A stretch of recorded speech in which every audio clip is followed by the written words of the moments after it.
আসসালামু আলাইকুম। গত ২০-২৫ দিন আগে আমাদের একটি বড়শি মাছে নিয়ে যায় এবং ওই বড়শিটিকে আমরা আর খুঁজে পাচ্ছিলাম না পুকুরে।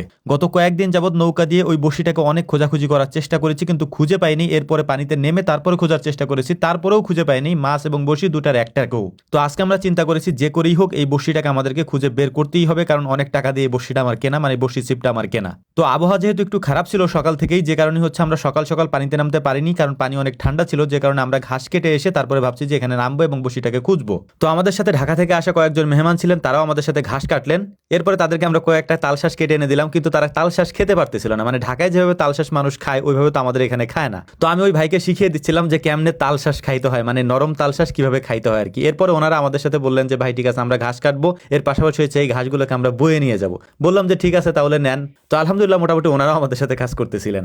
এই ক্ষেতের সমস্ত ঘাসগুলোকে আমরা আজকে কেটে ফেলেছি এবং ঘাস কাটার পরে এই ঘাসগুলোকে আমরা ভ্যানে লোড দিয়ে তারপর আমরা নিয়ে যাবো এখন আমাদের খামারে। এই জমিটাতে এটাই হচ্ছে আমাদের শেষ ঘাস কাটা, মানে এই জমিটা আমরা ছেড়ে দিয়েছি। এই জমিতে আমরা আর ঘাস চাষ করব না, আমরা এখন আমাদের ওইদিকে ঘাস চাষ করার চেষ্টা করবো ইনশাআল্লাহ। তো ঘাসগুলোকে খামারে নিয়ে যাওয়ার পর সব থেকে গুরুত্বপূর্ণ কাজ আমাদের যেটা, সেটা হচ্ছে ওই বড়শিটাকে আমাদেরকে খুঁজে বের করতে হবে। তবে বড়শি খুঁজতে যায় যেটা দেখলাম সেইটা হচ্ছে পুকুরের মধ্যে শখ করে যে ঘরটা আমি বানিয়েছিলাম, এই ঘরটার ১২টা বাজিয়ে দিয়েছে আমাদের হাঁসগুলি এসে। এর কারণ হচ্ছে এই ঘরটা যেহেতু সবসময় খোলাই থাকে, ইজিলি এখানে হাঁস মুরগি চলে আসতে পারে এবং এরা এসে এখানে হচ্ছে বসত বাড়ি গড়ে ফেলেছে। আর হাঁস মুরগি যেখানে থাকবে সেখানে অবস্থা কি হবে সেটা তো বুঝতেই পারছেন। তো যেটা বুঝতে পারছেন ওইটাই হয়েছে আমাদের এক্ষেত্রেও। তো আমরা সুন্দর করে এটাকে পরিষ্কার করে তারপর এখানে কাজ করার চেষ্টা করব ইনশাআল্লাহ। তার আগে যে জায়গা দিয়ে হাঁস বারবার যাওয়া আসা করে ওই জায়গাটাকে আমরা বন্ধ করে দিচ্ছিলাম, যাতে করে এখান দিয়ে আর হাঁস যাওয়া আসা না করতে পারে, জায়গাটাকে নোংরা করতে না পারে। তো গতকালকে যেহেতু আমরা হাটে গিয়েছিলাম হাঁস বিক্রি করার জন্য, হাঁস বিক্রি করে আসার সময় ওরা হচ্ছে চিপসের মতো কোনো একটা জিনিস কিনে নিয়ে আসছিল। বলছিল যে ভাই আগামীকাল যেহেতু আমরা পুকুর থেকে ওই বড়শি তুলবো, সেক্ষেত্রে হচ্ছে বড়শি তোলার আগে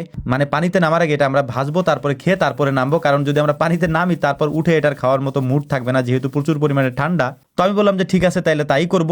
আগে আমরা জায়গাটা সুন্দর করে ধুয়ে নিয়েছি এবং ওই চিপসগুলি পরবর্তীতে হচ্ছে ভেজে তারপরে খাওয়া দাওয়া করে তারপর আমরা পানিতে নামবো এবং বড়শিটাকে তোলার চেষ্টা করব। দেখি আমরা বড়শিটা পাই কিনা, যদি আমরা বড়শিটা পেয়েছি।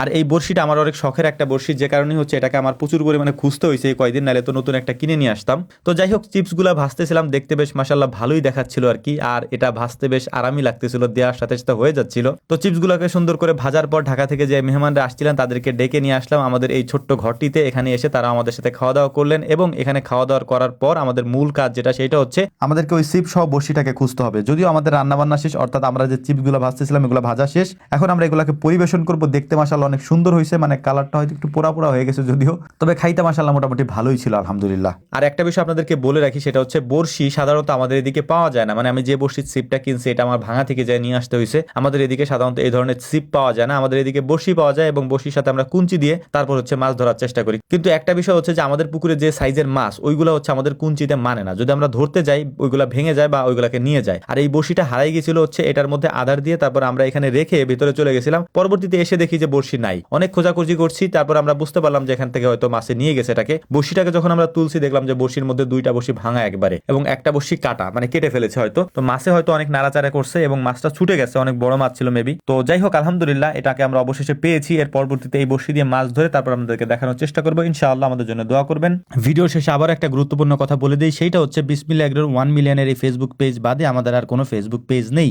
আমাদের এই 1 মিলিয়নের বিসমিল্লাহ এগ্রো ফেসবুক পেজটি আজকালকের মধ্যেই 1.1 মিলিয়ন হয়ে যাবে ইনশাআল্লাহ। তো আমাদের জন্য দোয়া করবেন। আসসালামু আলাইকুম রহমতুল্লাহ।